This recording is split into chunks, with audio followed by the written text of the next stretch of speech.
নমস্কার বন্ধুরা, কেমন আছো তোমরা সবাই? আশা করছি তোমরা সবাই খুব ভালো আছো। যেই যেখানে আছো ঈশ্বরীকে পাই সুস্থ আছো। এসবি ক্রিয়েশন ব্লগের নতুন আরও একটি ভিডিওতে তোমাদের সবাইকে জানাই স্বাগত। আই হোপ আজকের ব্লগটাও তোমাদের খুব খুব ভালো লাগবে। আজ হলো রবিবার, এখন ঘড়িতে 9:30 মতো বাজে। এই মাত্র আমি ঘুম থেকে উঠলাম। এদিকে বর মেশিনে দিয়ে দিল কাপড় চোপড়। বর কিন্তু উঠেছে অনেকটা আগেই। এদিকে আবার এই রুটিগুলোকে চিজ আর বাটার দিয়ে এখন এয়ার ফ্রায়ারে দিয়ে দিল হালকা একটু গরম করার জন্য। আর এদিকে বর সকাল সকাল চাও করে নিয়েছে। এবারে খাবো আমি চা। আমি উঠে মাত্র মুখটা ধুলাম। কালকের ব্লগে তো দেখেছিলে যে সকাল থেকে কাজকর্ম করার পর হঠাৎ করে আমার যে কোথা থেকে এত জ্বর আসলো, শরীর হাত পা ব্যথা করছিল সকাল থেকে ঠিকই, কিন্তু এটাকে আমি বেশি গ্রাহ্য করলাম না। আমি আমার কাজকর্ম কিন্তু করছি। আমি যে কাজপ্রেমী না মানুষ, মানে বলে আল্লাহ, আপনি নিজের শরীর অসুস্থ হয়ে যাচ্ছে সেদিকে খেয়াল নেই, কাজ করিয়ে যাচ্ছি। যখন বেশি একদম অসুস্থ হয়ে যায়, বিছানায় পড়ে যায়, তখন গিয়ে বুঝি যে না, কাজটা না করলেও ভালো ছিল। এই নিয়ে যে বরের কত বকাঝকা আমি খাই, কিন্তু কে আর কার কথা শুনে বলো? সব থেকে আমি মনে করি যে এটা নিজের শরীরের দিকে আগে খেয়াল রাখা উচিত, তারপর গিয়ে আমার সব কিছু। কিন্তু যাক, যেটা হবার সেটা তো হয়েই গেছে। এত পরিমাণে জ্বর এসেছিলো, কালকে দুপুরেও এরকম হয়েছে, আবার সেম রাত্রিবেলাও কিন্তু এরকম জ্বর এসেছে। তোমাদের দাদাভাই রাত্রিবেলায় এই রুটি করা করা তোমাদের দাদাভাই করেছিল এগুলো।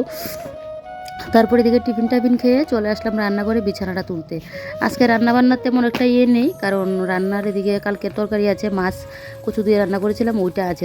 কারণ তোমাদের দাদাভাই রাত্রিবেলায় আবার রুটি আলু ভাজি করছিল। মানে বলেছিল যে আমার যেহেতু জ্বর উঠেছে, আর আমিও বলছি কোনো কিছু খাবো না, ভালো লাগছে না, তো আবার রুটি আলু ভাজি এগুলো করেছিল। আবার আসার সময় চপ নিয়ে এসেছিলো। তো চপ মানে জ্বর টরটা কোনো কিছু হলে না, দেখবে জাল জাল খেতে যেন বেশ ভালো লাগে। তো খেয়েছিলাম, এই চপ তো খেয়েছিলাম, বেশ ভালো লেগেছিলো। তারপর রাত্রিবেলায় আর ভাত না করে ওই রুটি আর আলু ভাজি করেছিল। তো তাই জন্য ওই কালকে রাত্রিবেলার জন্য তো তরকারিটা করেছিলাম, এই তরকারিটা আছে। তোমাদের দাদাভাই এখন ভাতটা করে নেবে, আর দুপুরে আমি একটা কোনো কিছু করে নেবো। এদিকে তোমাদের দাদাভাইয়েরও তো দোকানপাট আছে, বলো কি বলো তো, মানে পুরো পৃথিবী, মানে শ্বশুরবাড়িতে বলছি আর পুরো পৃথিবী জুড়ে, মানে নিজের হাজব্যান্ড যদি ভালো হয় তাহলে দেখবে আর কোনো কিছু কিন্তু লাগে না, কারণ হাজব্যান্ডই তোমার খেয়াল রাখার জন্য কিন্তু যথেষ্ট। আমি তো এটাই মনে করি। আর হাজব্যান্ড মানে খারাপ হলে তোমার পাশে যদি আরও 10টা লোকও থাকে না, কোনো কিছু কিন্তু হয় না। তো যাক, শরীর খারাপ হলেই না বোঝা যায় কে কীরকম। মানে এমনিতে তো যখন তুমি সুস্থ থাকবে তখন দেখবে সবার, মানে তোমার পাশে অনেকে আছে, অনেকে থাকবে, কিন্তু শরীর অসুস্থ হলে কিন্তু তখন বোঝা যায়। তো যাক, আমার হাজব্যান্ড যতটুকু করার তো করছে। এদিকে আবার ওর দোকানেও যেতে লাগবে, আজকে অনেকটা বেলাও হয়ে গেছে।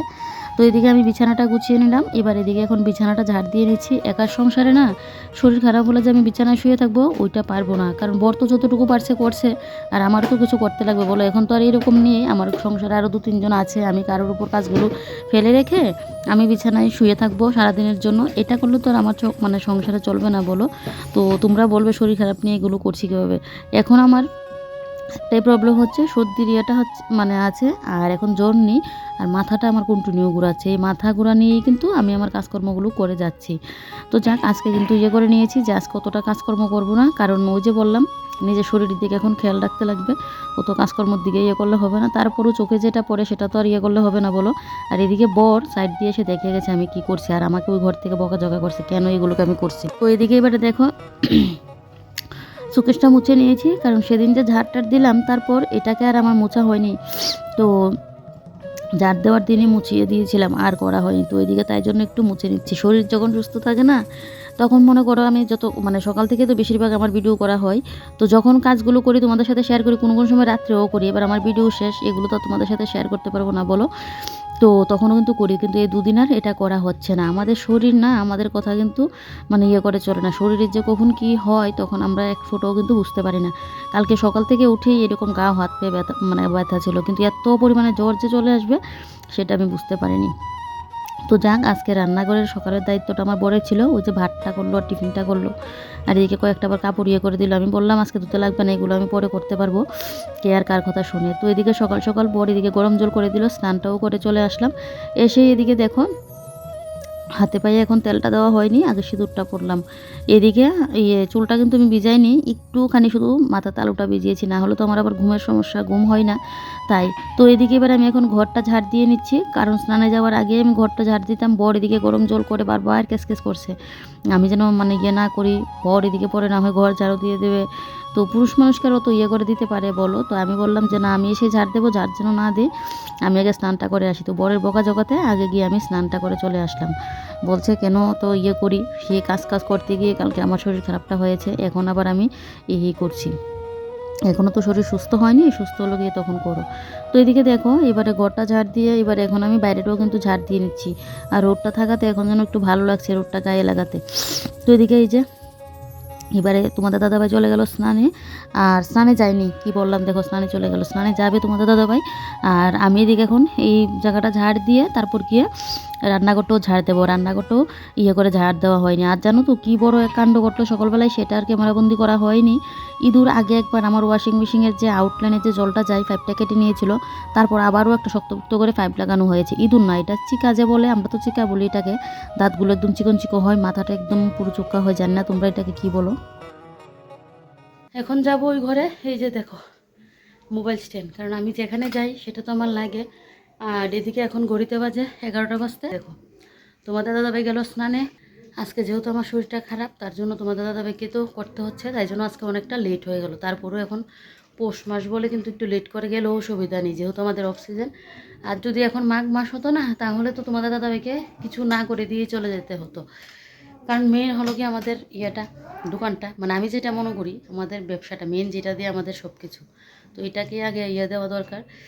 আর এদিকে শরীর খারাপ আমার, জানোই কাল রাত্রিবেলায় তো আবারও জ্বর এসেছে। তো সকালের দিকে উঠে এখন ওই যে সর্দি হবে, গলাটার জন্য মানে ভালো করে কথা বলতে পারছি না, আর কোনো কিছু খেতে গেলেও অসুবিধা হচ্ছে, এটা একটা প্রবলেম হয়ে আছে। তো স্নান টান করে নিয়েছি, মাথাটা ভিজাইনি, একটুখানি শুধু এই জায়গাটা একটু ভিজিয়েছি, না হলে যে আমার আবার ঘুম আসে না, তাই আজকে জ্বরটা না উঠলে ভালো হয়। আর মাথাটা প্রচণ্ড পরিমাণে ঘোরাচ্ছে, বুঝতে পারছি না কেন এরকমটা হচ্ছে। কালকের মাছের তরকারি আছে, এটা দিয়ে সকালের খাওয়া হবে, তোমাদের দাদাভাই ভাত করেছে, আর দুপুরের জন্য একটা কোনো কিছু আমি রান্না করব। তো এই ঘর দোর তো আমার গুছানো গাছানো আছে, তোমাদের ব্যাক ক্যামেরাতে দেখে, এই যে দেখো পুরো ঘর দোর একদম গুছানো গাছানো। আর কার্পেটটা পেতে দিলাম সেদিনই, তোমাদের দাদাভাই বলছে ঠান্ডাটা নাকি অতিরিক্ত লাগছে, তাই জন্য কিন্তু নিলাম। এই যে দেখো অনেকটা বড় কার্পেটটা, পুরো ঘর দোর আমার একদম গুছানো গাছানো কমপ্লিট। তো চলো এবারে যাই ওই ঘরে, তোমাদের দাদাবার জন্য বসালাম গরম জল।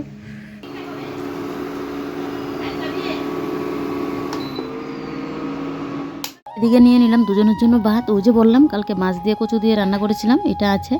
আর ওই যে বললাম তখন আমার ওয়াশিং মেশিনের পাইপটা না আজকেও কিন্তু কেটে নিয়েছে, যখন তোমাদের দাদাভাই মানে ওয়াশ করে জলটা না যেই না ড্রেনে মানে ইয়ে করলো, সাথে সাথে জল পুরো ঘরে চলে এসেছে।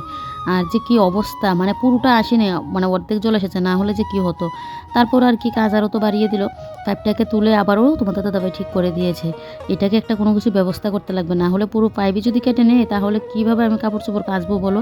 এদিকে ইঁদুর, এদিকে কোক্কার যন্ত্রণাটা এখন পাচ্ছি না, শীতকাল বলে, আবার গরমকালে দেখবে সে যন্ত্রণা দেওয়া শুরু করবে, কোক্কা চিকা, ওদের যন্ত্রণা পারছে না। আর এই যে দেখো এখন আমি বসলাম সুজি মোদাগুলো চালতে, এগুলো আনা হলো যে প্রায় হয়ে যাবে কয়েকদিন, আমার চালতে আর পাচ্ছি না, সময় হচ্ছে না। কালকে এইটা করতাম, শরীর খারাপের জন্য করতে পারিনি, আবারও কিন্তু আমার মাথাটা কিন্তু ঘুরিয়েছিল। তো এদিকে দেখো আমি বসেও কিন্তু মাথায় হাত দিয়ে রেখেছিলাম, মাথাটা যখন ঘুরছিল হঠাৎ হঠাৎ না মাথাটা ঘুরে, বুঝতে পারি না, দেখি কয়টা দিন যাক, যদি ঠিক না হয় তখন তো এখন বুঝতে পারছি না যে আমার মানে ওষুধ টষুধও খাচ্ছি। আর আমার যখন শরীর হাত পা ব্যথা করছিল তখনও কিন্তু আমার মাথা ঘুরেছিল, তখন তো আর ওষুধ খাইনি, বুঝতে পারছি না কেন এরকমটা হচ্ছে। তো দেখা যাক কি হয়, পরে তো মানে ডক্টর দেখাতেই হবে। আর এখন আপাতত জ্বরটা আমার কমুক, শরীরটা ঠিক হোক। আর এখন তো সর্দির এই সমস্যাটা আছে, বাপরে বাপ, এই সমস্যাটা নিয়ে যেন আমি পারছি না, এই সর্দিটা যতদিনে না কমবে আমার শরীর এরকমই খারাপ যাবে। পুরো মাসটা ভালো ছিলাম, ঘুরে আসলাম বাড়ি থেকে, এসেও বাড়িতে কত কাজ করেছিলাম, কী জন্য আরও ঠান্ডাটা লাগলো বলো তো, কদিন যাবৎ প্রচণ্ড পরিমাণে কাজের চাপ পড়েছে, তো কাজ বলেছিলাম বেশি একটা করবো না, তারপরেও দেখলেই কী পরিমাণে কাজ পড়েছে। আর একা হাতে সমস্ত কিছু সামলাতে গিয়ে একদম আমার শরীরকে একদম পুরো রোগে ভর করে নিয়েছে, অসুস্থ হয়ে গেছে। ওই যে স্নানের টাইম ঠিকঠাক ছিল না, তারপর কাজ, শরীর বেশি একটা রেস্ট পাচ্ছিল না, আর ঠান্ডাটাও লেগেছিলো, ওই যে স্নানের টাইম ঠিক ছিল না, 2টা 3টা 1.5টা একটা এই লেগেছিল, তাই জন্য কিন্তু এরকমটা হয়েছে। এখন থেকে আমি একটা করলাম, শরীর মানে ঠিক রেখে তারপর গিয়ে সব মানে করব। এভাবে কিন্তু করি যাতে আমার একদিন আমার উপরে চোটটা না পড়ে, তার জন্য কিন্তু আমি কাজটাকে একটা কাজ 5 দিনে মিলিয়ে কিন্তু আমি করে করি। তারপরে ওই যে বলে যখন যেটা হবার তখন তো সেটা হবে। তো এদিকে ময়দাটা চেলে নিয়েছি আর সুজিটা নিয়ে দেখলাম পোকা নেই, তো সুজিটা তাই জন্য এখন কৌটোর মধ্যে তুলে রাখবো। সুজির মধ্যে পোকা হলে কী যে কষ্ট, তোমাদের দাদাভাইকে আগেই বলেছিলাম। সামনেই তো সংক্রান্তি, তো ওইদিকে তো আবার পিঠে পুলিও ঘরে একটু হবে। যদি সুস্থ থাকে তাহলে তো হবে, না হলে তো আর হবেই না। তো তার জন্য কিন্তু এদিকে সুজি ময়দা এগুলোকে ভালো করে চেলে নিয়েছি। আর এই জায়গাটা এখন মুছতে লাগবে। ঘর কিন্তু ঝাড় দিয়ে নিয়েছিলাম, কিন্তু মুছতে হবে, আবারও সুজির গুঁড়া টুড়া পড়লো, তো তাই জন্য আবারও কিন্তু এখন ঘরটা মুছতেই হবে। এদিকে চালনিটা মুছে নিলে হবে, এটা ধুতে লাগবে না, সেদিন ধুয়েছিলাম। এখন যদি শুকনো কাপড় দিয়ে মুছে নিই তাহলে হবে। আর এদিকে দেখো সুজি ময়দা যা যা ছিল সব কিছু এটার মধ্যে রেখে দিয়েছি। আর এটা থাকাতে আমার খুব সুবিধা হয়েছে, এখন আর ওই ঘরে বারবার গিয়ে রাখতে লাগে না, এই ঘরে রাখতে পারি। আর এদিকে আমার শাশুড়ি মা আসলো নুন নিতে। আমার শাশুড়ি ভাত খাবে রোদে বসে, তো এদিকে মা এখন নুনটা নিচ্ছে। আর আমি এদিকে দেখো এখন ঘরটা মুছে নিচ্ছি। এই যে ঘর মুছে নিচ্ছি বলতে ওই যে এই জায়গাটার মধ্যে করলাম, তাই জন্য সকালবেলা একবার এই সেটটা মোছা হয়েছে। ওই যে বললাম ওয়াশিং মেশিনের জল পুরো এখানে চলে এসেছিলো তাই। তো এদিকে দেখো এবার এই জায়গাটা পুরো মুছে দিয়েছি, না হলে এই সুজি গিয়ে দেখবে আমার ওই ঘরেও যাবে। আর এদিকে কার্পেট পাতা, আর গুরুবারে যদি পড়ে তাহলে বুঝো কীরকম লাগবে। তো তাই জন্য এই জায়গাটা কিন্তু মুছে দিয়েছি। তারপর এদিকে বসাবো রান্না। এদিকে আমার বাইরে আবার পড়ে আছে, স্নানের কাপড় চোপড়গুলোও ধুতে লাগবে। স্নানের কাপড় চোপড়গুলো আমার এদিকে পড়ে আছে, তো স্নানের কাপড় চোপড়টা ধুবো। তার আগে আমার ওষুধটাও খেতে লাগবে, কারণ খাওয়া দাওয়া যেহেতু করে নিয়েছি এখন ওষুধটাও খেয়ে নেবো। এখন বিশেষ করে সর্দির ওষুধটা খাবো। এখন তো জ্বর নেই, শরীরটা তো গরম আছে ঠিকই, কিন্তু শরীর গরম তো মানে সর্দি কাশি থাকলেও দেখবে শরীর কিন্তু গরম থাকে। তো এদিকে দেখো এখন আমি আবারও একটা সর্দির ওষুধ খেয়ে নিচ্ছি। সর্দিটা হলে না আমার ফার্স্টই গলাটার মধ্যে ভর করে 2-3 দিন যাবৎ গলাটার মধ্যে থাকবে, তারপর গিয়ে সর্দিটা আমার হবে। আর এই গলাটার মধ্যে হলে কোনো কিছু খেতে গেলে কষ্ট, কথা বলতে গেলে কষ্ট, কী যে কষ্ট হয়। সারা মাস জুড়ে ভালো থেকে এখন লাস্টে দিয়ে আমার এই শরীর খারাপের এরকম অবস্থা। তো যাক, দেখা যাক কী হয়। এদিকে দেখো এবার আমি ওষুধটা তো খেয়ে নিলাম। এবারে আগে যাব এখন বাথরুমে, গিয়ে আগে কাপড়গুলো কেচে দিই, না হলে আবার শুকাবে না। যেহেতু হাতে কেচে দেবো, তো সেও তো রোদ দেবার না পায়, তাহলে তো শুকাতে চাইবে না। বেশিকার কাপড় চোপড় হলে তো একটুখানি পেলেও শুকিয়ে যায়। তো বেশি কাপড় নেই, শুধু আমার স্নানের ড্রেসই আর তোমাদের দাদাভাইয়ের স্নানের ড্রেস। তো এগুলো হাতেই কেচে দিয়েছি। যতই বলি শরীর অসুস্থ করবো না, তোমাদের দাদাভাই তো যতটুকু সম্ভব করে দিয়েই গেছে। ওই যে ভাতটা রান্না করা, তারপরে এদিকে করা, সকালের গরম জল টিফিন করা, যতটুকু সম্ভব পেরেছে তোমাদের দাদাভাই তো করেই দিয়েছে। ওর তো আবার এদিকে দোকানে যেতে হবে বলো, কারণ সব কিছু তো আমার এটার উপর দিয়ে। তো এখন তো আমার ঘরে আর আমার করলে হবে না, সব কিছুই আমার ঠিক রাখতে লাগবে। আর আমি এরকম না যে এখন একদম বিছানা ছেড়ে আমি উঠতেই পারছি, আমি এরকম তো আর না। কালকে দুপুর থেকে এরকম হয়েছিল, তারপর আবার রাত্রির দিকে মানে সন্ধ্যার পরটা থেকে একটু ভালো ছিলাম, তারপর আবার রাত্রিবেলা এরকম হয়েছে। তো জানি না আজকেও আবার কী হয়ে যাবে। এখন তো করছি ঠিকই, মানে মনে হচ্ছে ঠিকই যে বিছানায় শুয়ে থাকি, কিন্তু সেই বিছানার দিকে তাকালে হবে না, আর কাজ আমার দিকে তাকিয়ে আছে, তো এগুলোও করতে লাগবে। তো ওইদিকে দেখো এবারে স্নানের ড্রেসগুলো তো ধুয়ে নিলাম। এদিকে এখন এগুলোকে দেবো মেলে। সকালবেলায় আবার তোমাদের দাদাভাই মেশিনে কতগুলো কেচেছিল, তো এগুলোও দেখো মেলে দেওয়া হয়েছে। কালকে ওই যে রান্না করে কাজ করেছিলাম, ফ্রিজ পরিষ্কার করা, ফিল্টার পরিষ্কার করা, ওইগুলো করতে গিয়ে জলের কাজ, তো রান্নাঘরে দেখবে বেশিরভাগ কিন্তু জলের কাজ হয়। ওই জলের কাজ করতে গিয়ে আমার হাউস কোটটা ভিজে গেলো, তো তাই জন্য সকাল সকাল হাউস কোটটাও ধুয়ে দিয়েছি। আমার কিন্তু 3টা কালকে তো ওইটা নামিয়েছি, কালকে ঠান্ডার জন্য আমি পারছি না, তারপর করেছি, ওইটা নামিয়েছিলাম। তোমাদের দাদাভাই নামিয়ে দিয়েছিল, মানে থেকে দুপুরবেলা যখন দোকান থেকে আসলো, আমি তো কম্বল গায়ে দিয়ে পরে আছি, এদিকে ওইটা নামিয়ে দিল। তো যাক, এদিকে দেখো এদিকে আমার কাপড় চোপড় মেলা হয়ে গেছে। এদিকে এখন বসে পড়লাম আমি এদিকে পেঁয়াজ রসুন এগুলো কাটতে। আজকে ভাবছি একটু শুটকি মাছের ভর্তা বানাবো। জ্বর সর্দি হলে মুখে দেখবে কোনো কিছু রুচি হয় না, তো তখন ইচ্ছে হয় একটু ঝাল ঝুল কোনো কিছু খাওয়ার। তো তার জন্য কিন্তু এখন পেঁয়াজ রসুনটা কেটে নিচ্ছি। পেঁয়াজটা কাটতে গিয়ে কষ্টও হচ্ছিলো, চোখ দিয়ে যেন মানে এত পরিমাণে জল পড়ছিল যখন খোসাটা ছাড়িয়েছিলাম। তো আমার শাশুড়ি আবার বলছিল, মা তখন খেতে বসেছিল মানে ছাড়ানোর জন্য। আমি বলছি কি না হবে না, আর লাগবে না, আমি করতে পারবো। তো তাই জন্য আমিই করে নিয়েছি। আর এদিকে এগুলো কাটাকুটি করে শুটকি মাছের ভর্তাটা বসিয়ে চলে আসলাম। এখন চুলটা আসাতে কাল থেকে আমার চুলে আর চিরুনি আর মানে লাগাতে পারিনি। আর চুলগুলো দেখো কী অবস্থা হয়ে আছে। তো আগে ভালো করে জ্বরটা ছাড়িয়ে নিয়েছি।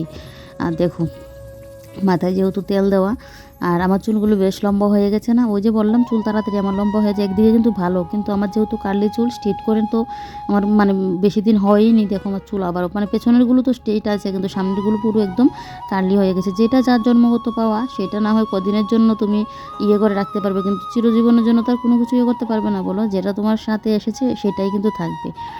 তো যাক, কি আর করা যাবে। আর আমি আবার মাথায় তেল না দিয়ে পারি না, আর চুল স্ট্রেট করলে বলে মাথায় যেন তেলটা না দেওয়া হয়, শুধু সিরাম দেওয়া হয়। আর আমি তো সবসময় নারকেল তেল দিতে লাগবে।